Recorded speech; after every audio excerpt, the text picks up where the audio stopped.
We've been given this equation, and the equation represents the dollar value of a certain car model that's 2 years old. And so if I put in a certain amount of time, then this is the dollar amount that it's worth. And so we're assuming that cars are depreciating. If I want to know how much was it worth when they first bought it, an enormous shortcut is to know that we can just look at the number right there. This is always going to be the initial amount.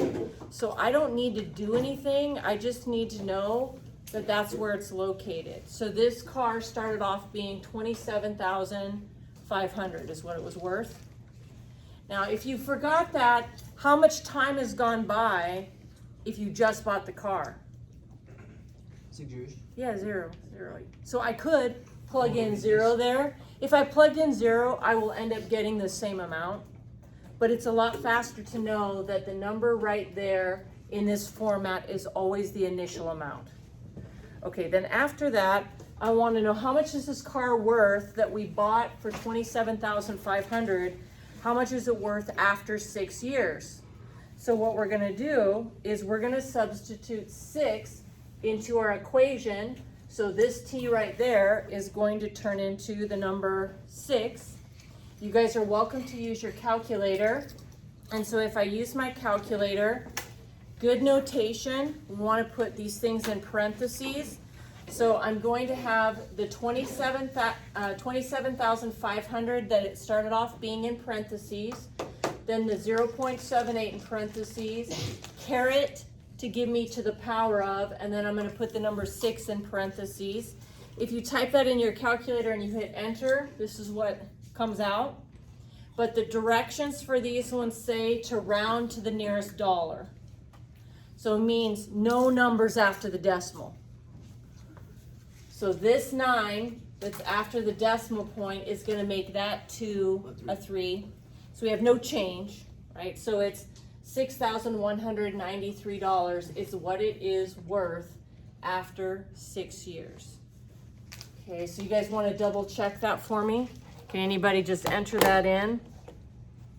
We have 500.78 to the power of 6 and 6192. Yep, that's what it is. Whew, that's a lot of depreciation. Okay, so then here's another one. Then what's it worth after 11 years? Same thing, I'm just going to go in and replace the time with 11. So substituting t with 11, I'm going to use my calculator one more time. And if I use my calculator, I'm going to put this number in parentheses, this number in parentheses to the power of the exponent in parentheses. And if we round to the nearest dollar, this 0 is going to leave that 8 alone.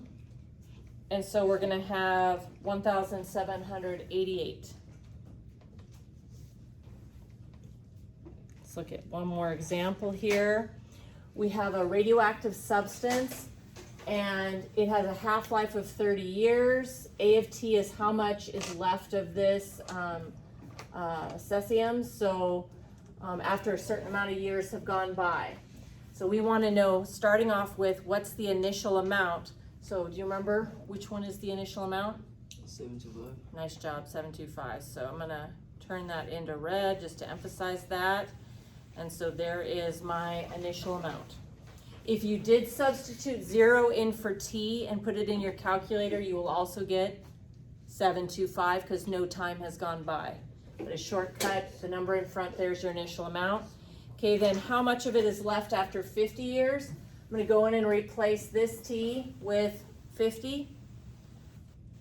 Made my substitution, so I'm going to use my calculator here.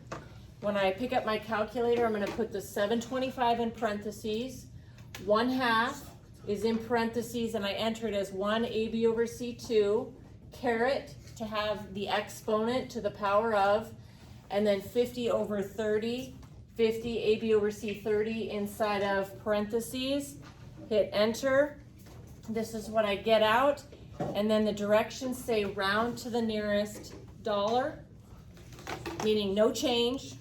And I shouldn't say, I know it doesn't say round to the nearest dollar. It's gonna say round to the nearest gram in this one. So to the nearest gram, that 3 leaves the 8 alone, and that's 228. So that one there again, that'll be round to the nearest gram, not to the number, the amount of money. Okay. So, It's easy enough?